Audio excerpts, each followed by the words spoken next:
Okay, they're in the elevator.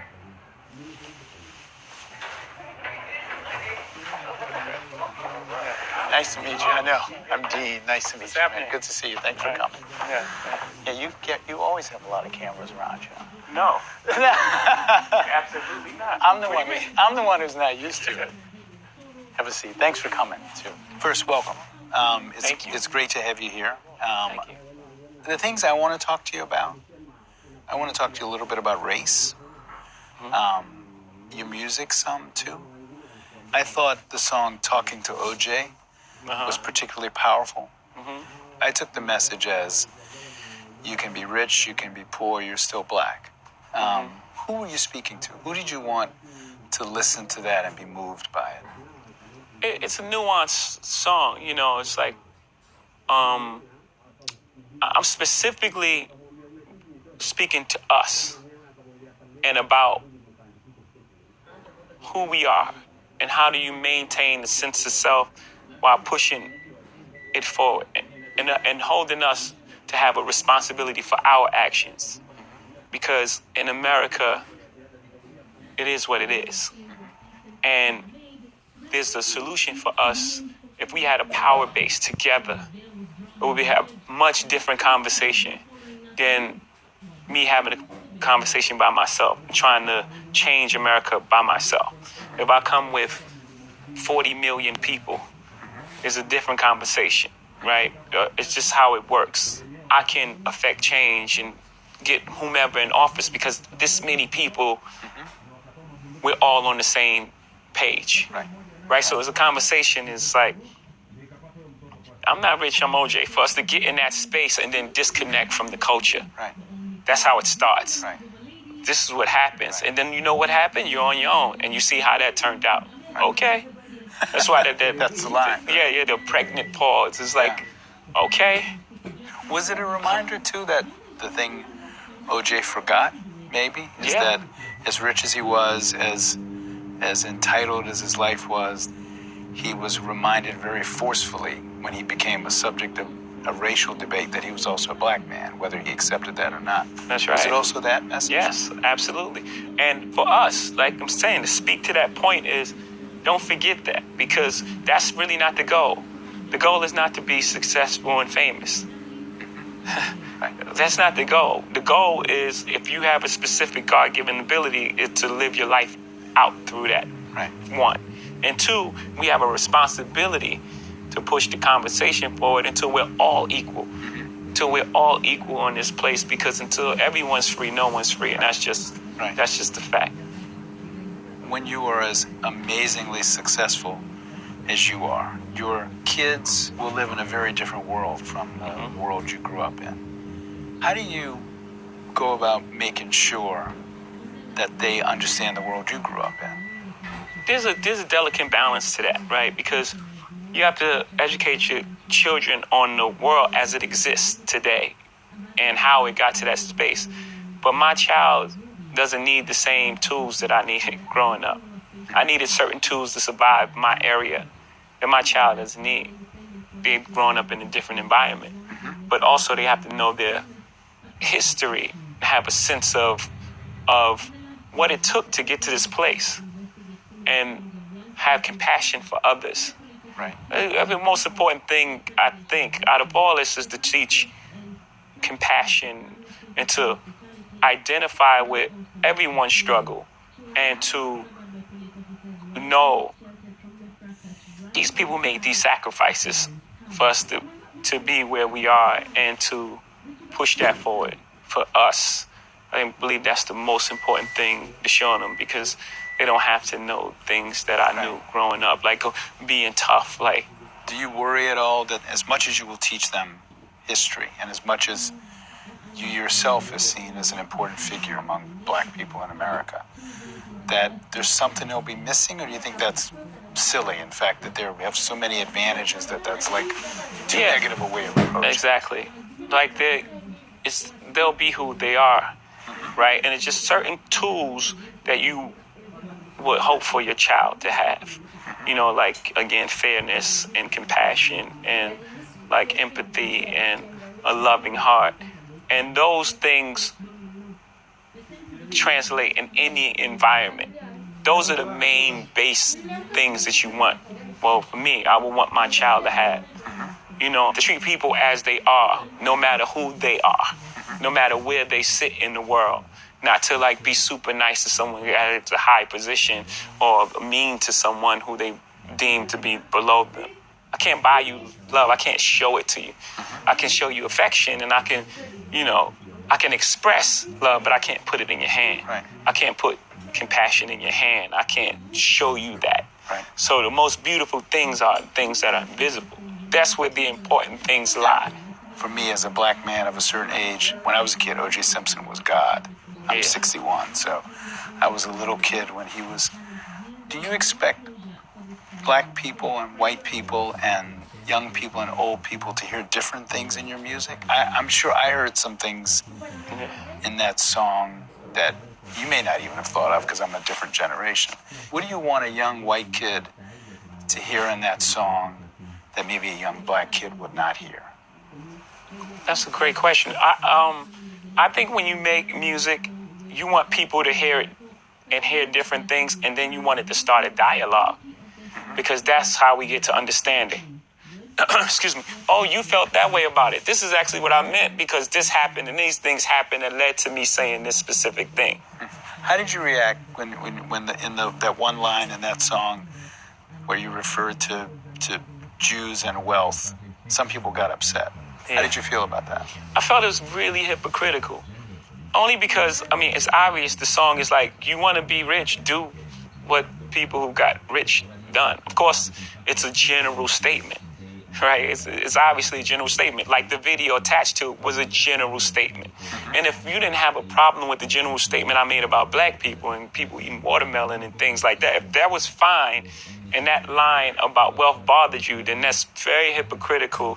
And that's something within yourself. Because basically I was saying, Michael Jordan, LeBron James is a great basketball player. He trains in the off season. If you want to be great, train in the off season like him. That's basically the statement. And you can't miss the context of the song. You have to be like 5 years old or something.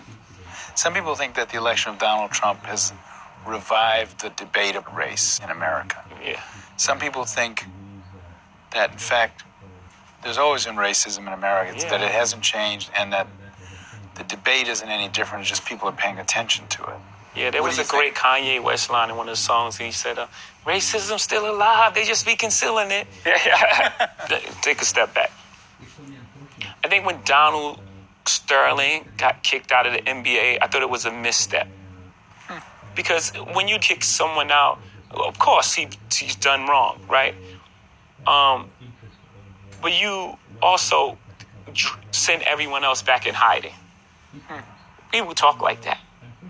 They talk like that. Let's deal with that. And I wouldn't just leave him alone. I don't have that solution. There should have been some sort of penalties. He could have lost some draft picks. But getting rid of him just made everyone else go back into hiding. And then now we can't have the dialogue. The great thing about Donald Trump being president is now we're forced to have the dialogue. And now we're having the conversation on a large scale. He's provided the platform for us to have the conversation. And you think that's better? That we should be having a conversation? Absolutely. That's why this is happening. Do you think the debate over race in America is happening in a healthy way? Well, an ideal way is to have a president that says, I'm open to the dialogue and fixing this. That's ideal, but it's still happening in a good way, because you can't have a solution until you start dealing with the problem. What you reveal, you heal. Right? If I have a tumor and I ignore it, doesn't mean it goes away. I have to diagnose it first, no matter how it happens. If I get hit with a football and I feel something there, and then I go to the doctor, it still happened. Right. You know what I'm saying? So however it happens, and we just get hit with a lot of football, to use an analogy that goes next to the NFL. Yeah. If you were an owner, you would sign Colin Kaepernick, right? Yeah, I dedicated the story of OJ to him at Meadows concert. Have you met him? No, we just had dialogue over the phone. We told him to get together. Do you have any doubt that if this not had happened, he would be signed by a team? Yeah, of course. Do you think basketball is more politically active than football players? Yeah. And why? Why is I that? think, first of all, it's smaller numbers. There's 12 people on the team. In football, you have 53 people. So it's harder to get 53 people thinking the same thing. It's easier to have a conversation to get 12 people on the same page, for one. Two, they have a great commissioner who's really open and supports them. And you feel that. You feel that, when you have someone behind you that really believe in what's right, it motivates you to do the right thing. I think those two factors show why they're much further along. Yeah. Are there incidents even at this stage in your life? So you're famous, you're rich, you own stuff, where you run into racism that's evident to you, that's easy to recognize at this stage of your life? Yeah. Yes. Yeah. But it mostly comes when you try to challenge the status quo. I'm being quiet and entertaining. Everyone's cool. Man, it's great. You don't feel racism. But when you try to challenge the club, it's like, oh, no, we should have a seat to use the Solange album title. We should have a seat at this table. And then it gets into a space where it's like, wait, you guys are mad at me about the same thing you guys are doing. And it's just, it gets into a weird space. Are you in meetings now in your business life where you're the only black man in the room? Well, when I was doing the Nets, I was definitely the only black guy in the room. And what was that like? Describe that. It was it's strange, but at the same time, I think that in that room, my celebrity allowed me a voice that probably would have been awkward for someone in my position, being the only black person in the room, to break through. This album sounds to me like a therapy session. It's in a sense. Have you been in therapy? Yeah. First off, how does Jay-Z find a therapist? Not in the phone book, right? No, dude, great friends of mine. Friends of mine who've been through a lot and, come out on the other side as like whole individuals. What was that like being in therapy? What did you talk about that you had never acknowledged to yourself or talk? I grew so much from the experience. But I think the most important thing I got is that everything is connected. Every emotion is connected and it comes from somewhere. And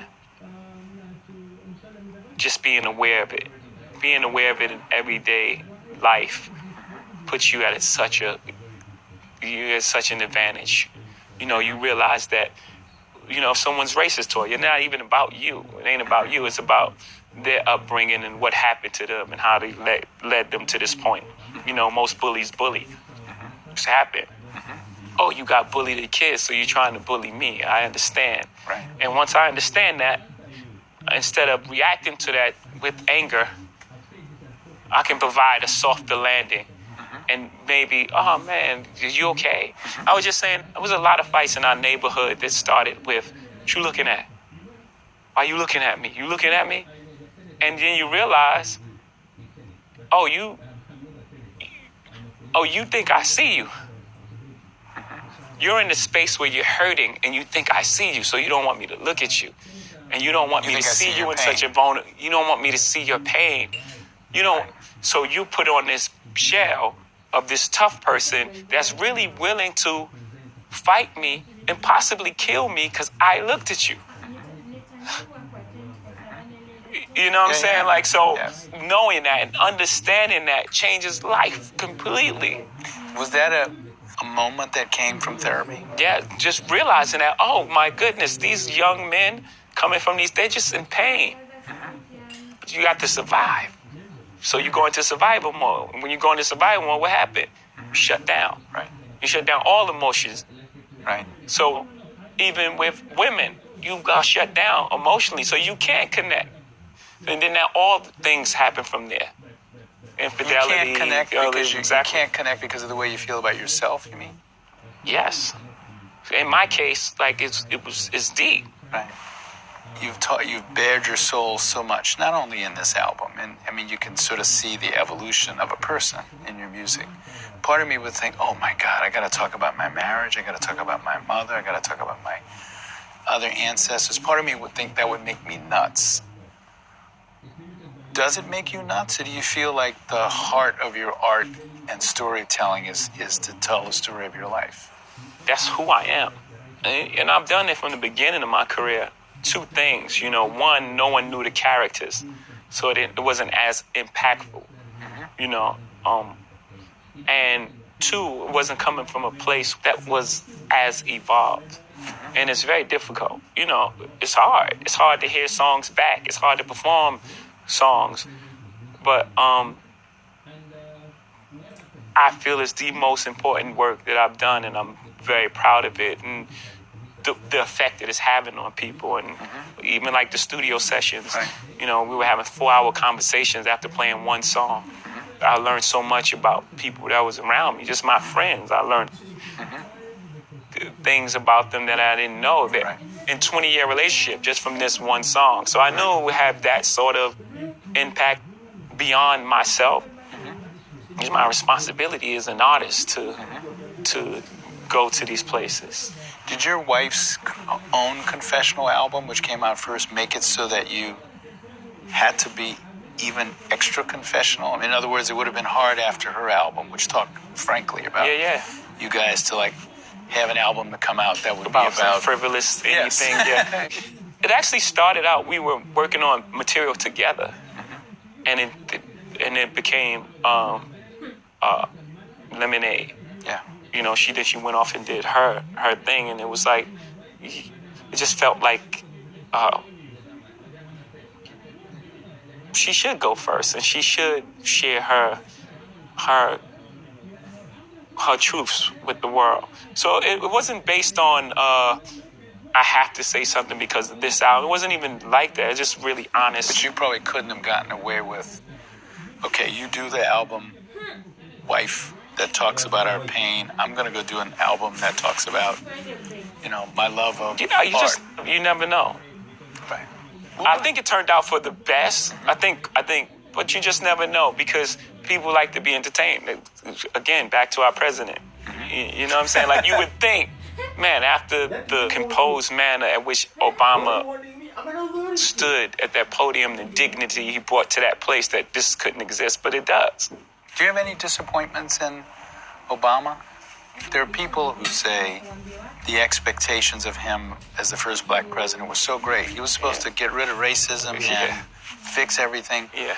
Is that unfair? Do you think did he live up to all of your expectations? Yes, because all he could do is the best he can do. He's not a superhero. And it's unfair to place unfulfillable expectations on this man just because of his color. You're actually doing the opposite. It's like, what do you think is going to happen? He's there for 8 years. And he has to undo what 43 presidents have done in 8 years. It's not fair. What do you think of the state of, I'm not going to say just black leadership period, on the things you care about in the country? Who do you look at and say, this man or woman speaks for the things I care about? It's going to be funny. I find it funny, but my leadership, I like Dave Chappelle's leadership. Go ahead. You know what I'm saying? You're going to vote for Dave Chappelle for president? Because he tells it in humor so you can deal with it, but it's always a nice chunk of truth in there. Is there a part of you, because you have a certain amount of money, that gets a little more conservative? Or does having money not change your politics? No. No, because I believe in people. I want what's best for people. I love people. So I don't have that sort of thing like I want to vote Republican just to save more money. Right. That's not the end game. It's not about who got more money and who got more houses. Yes, you've earned it. Buy what you want. Right. But don't forget what's important. Without people, being rich would be very boring. Right. No one to share with, no one to have. You know what I mean? Like just be a rich person, one person on the planet.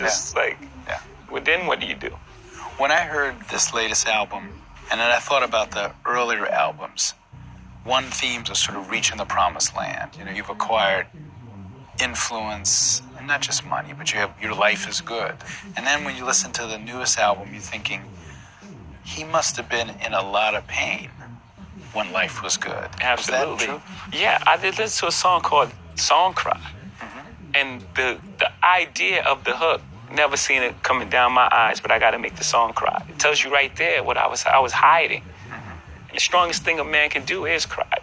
To expose your feelings, to be vulnerable in front of the world. That's real strength. You know, you feel like you got to be this guarded person. That's not real. It's fake. Does that mean you were unhappy during that period and didn't have a handle on it, or what? Well, you can compartmentalize, right? So you can be inside your body and be happy, but at the core of it, something else is going on. Right.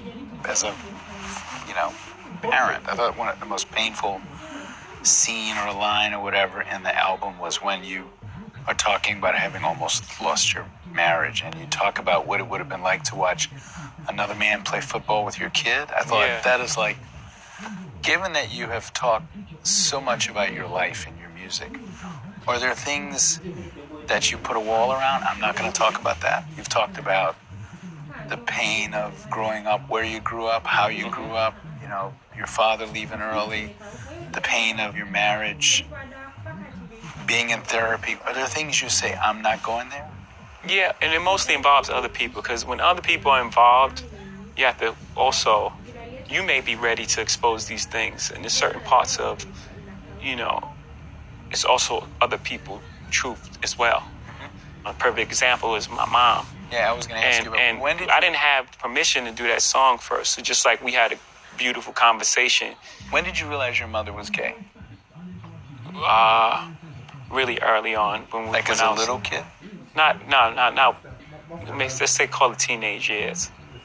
So you realized it and talked to her about it? What was that? We never spoke about it. It just exists. It was there. Everyone knew. Gotcha. But we never spoke about it until, like, recently. Now we start having these beautiful conversations and just really, like, getting to know each other. We were always good friends, but now we're, like, really great friends, And we were just talking as friends, and then she was sharing that she was in love. And I guess there's years of, like, feeling for her and feeling like she's free. She can be herself. She doesn't have to hide for her kids or be feeling she's embarrassing her kids. It's a much different time then. Don't just think about, yeah, of course. You know what I mean? Yeah. She can just live her full life, her whole life, and be her. Will this get harder over time? Like, as a young man, your music was the way a lot of young rappers are. It's like, the violent life. If that's chapter 1 of the autobiography, chapter 2 of the autobiography, I'm oversimplifying this. It's like, now I'm really rich, I have a lot of stuff. Let me tell you how cool that is. And then chapter 3 of the autobiography is, oh my God, I'm like run myself into the ground. What's chapter 4? 3 is, oh my goodness, the most beautiful things are not these objects. The most beautiful things are inside. The most beautiful things are the friendships I have. I have really like golden friendships that, most people don't have. You can have all the watches and paintings in the world. You don't have friends like I have. The friendships I've acquired and the compassion and the person I've become. Like that's what this chapter is. And the conversation with my mom. Those are the real enriching experiences. Will you have the same adventures in your life? Will you have the same stuff to write about? Or maybe you don't know. I think that rap in particular is a young man's sport, that I'll move out of that white hot space. But rap is about the gift of discovery. To be the cool person in school, you have to know the newest music, the newest dance move, have the newest clothing on. So rap is based on that. What's new? I know you know Jay-Z is good, but do you know this song right here that only 4 people heard it? Right. You know what I'm saying? And then they bring that person into the masses of pop culture, and then you have a window before saying that you are the one is no longer cool. And then you have to move past that, and you have to find a way to exist. The white hot space is when it's fresh and new, and it's like, this is the hottest song ever. Right. I mean, I pushed the window like, I stretched in that space? I stood in that window a really long time. Are you still in there? But still, no, I don't think people are looking to me as like the thing. Is that hard to deal with, or did you feel like I'm okay with that because I've moved on? No. You don't want to be? Because at the end of the day, we're going to find out it's not about the white hot space, but it's about finding the truth. that white hot space people think is the biggest thing, but it's really small. It's almost like a trend. Will you rather be a trend or you rather be Ralph Lauren? Right. You know what I mean? Like, Right. you rather be a trend or you rather be forever. I'm the person that looked at the Mona Lisa and be like, man, that's going to be cool in 40 years. Right. Right? I play forever. Right. I play forever. And so my whole thing is to identify with the truth, not to be the youngest, hottest, new trendy thing. One of the things you rap about also is the pain you caused the people you sold drugs to. Have you ever had conversations with people like that you caused pain to as a young man and talked about it? No, I haven't. No. What would you say to them? Or is that impossible to do at this point? Oh, nothing's impossible, right? So no, I don't think it's impossible. I guess that conversation would definitely take ownership for my part in the part I played in occupying that space. Because knowing what I know now, you can't sacrifice others for your life. There's a karmic debt that has to be paid. Had I had the level of consciousness then that I have now, things would have turned out differently. And just knowing that, I definitely want everyone to know that. Do black artists have a different obligation than white artists? Do you feel you have a different kind of obligation to the people who listen to you than if you were a white musician? Yeah, because I have an obligation, going back to the story of OJ, is to further the conversation of an entire race of people. Not me, all of us. But specifically me, since you're asking the question, is to open up dialogue. It's okay to think. It's okay to be smart. There's a time when people was like, you talking white. It's like, what does that even mean? I know words. Intelligence is not a tribute to color. And I'm sure you've heard it growing up many times. You're speaking white. Like, what? Yeah. Speaking like I know words. And it's okay. It's fine. So I have an obligation to further the conversation in all ways. Our stature in America, our emotional maturity, and so on and so forth. It's humbling at the same time. It's like, it's what you've been charged with in life. Right. And I believe since the beginning of time, the poets have been charged with that. Like, it was the poets that's explaining the emotions and making these songs that people are like, oh, that's what I feel. Right. Are there black artists, and I won't ask you to name them unless you want to, who you think don't live up to that obligation to start a conversation about race? Do you think there are people you wish to? Well, and for one, OJ, right? We because that's the one that we can all identify. But yes, there are those who don't uphold their mantle, and we know how that story plays out. Would you, if you could talk to O.J. Simpson, what would you say to him if you could talk to him? I don't know. I would probably say, man, I'm sorry that so much happened to you, man.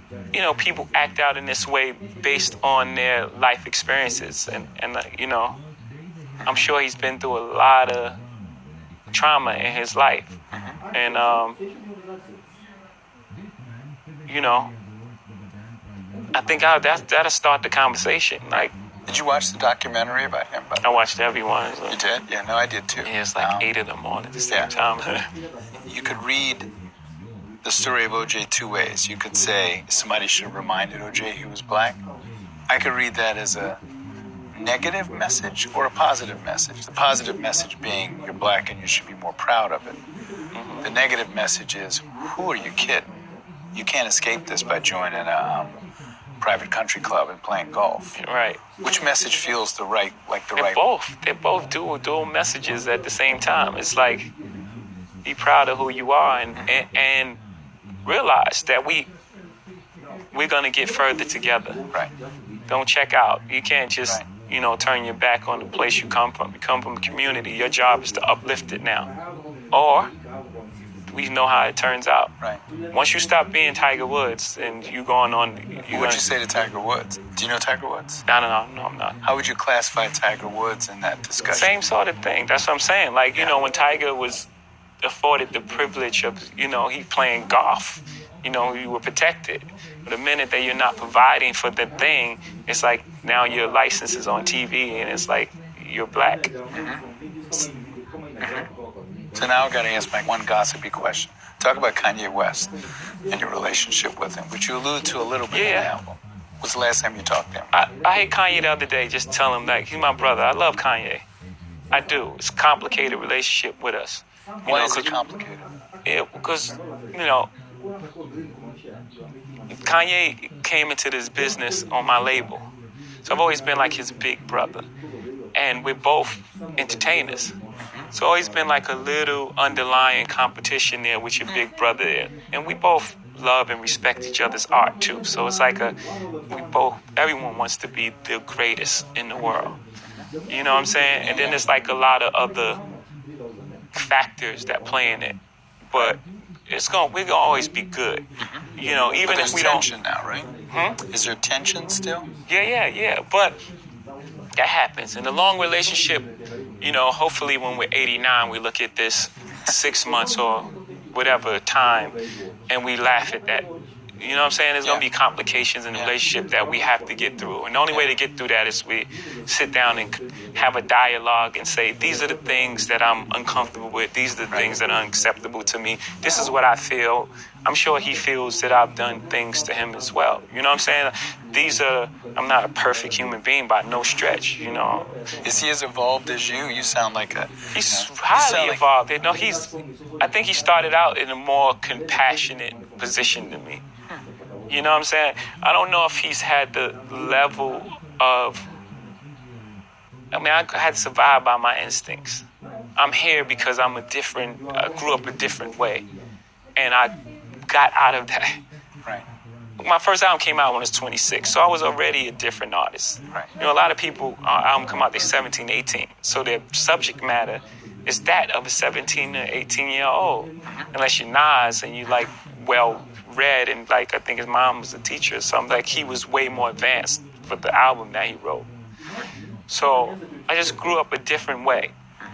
But she's a very compassionate person. And a lot of times I get in trouble trying to help others, So I can identify with it. It's just that there's certain things that happen that it's not really acceptable to me. And we just need to speak about it. And it's just however the relationship evolves, but there's genuine love there. I'm trying to picture the scene when you and your wife both talked about making these very confessional open albums. Was it difficult to say, I'm going to talk about the problems in our marriage. I'm going to talk about how we almost lost things. And for her to say, I'm going to talk about my pain and anger at you. What were those conversations like? Again, it didn't happen in that way. It happened, we were using our art almost like a therapy session. And we started making music together. And then the music she was making at that time was further along. So her album came out as opposed to the joint album that we were working on. We still have a lot of that music. And this is what it became. There was never a point where it was like, I'm making this album. I was there. Right. I was right there the entire time. And what was her reaction to your work, and what was your reaction to hers? It must have caused I think they were pain both, for each of you, right? Of course. And both very, very uncomfortable, but sitting in the best place in the, hurricane is in the middle of it. Yeah. We were sitting in the eye of that hurricane. Maybe not use hurricane because so many people are being affected right now, but the best place is right in the middle of the pain. Right. And that's where we were sitting, and it was uncomfortable. And we had a lot of conversations, and really proud of the music she made, and she was really proud of the art I released. And, at the end of the day, we really have a healthy respect for one another's craft. I think she's amazing. Right. Most people walk away and divorce rate is 50% or something because most people can't see themselves. The hardest thing is seeing pain on someone's face that you caused and then have to deal with yourself. Yeah. So most people don't want to do that. Yeah. You don't want to look inside yourself. And so you walk away. Video.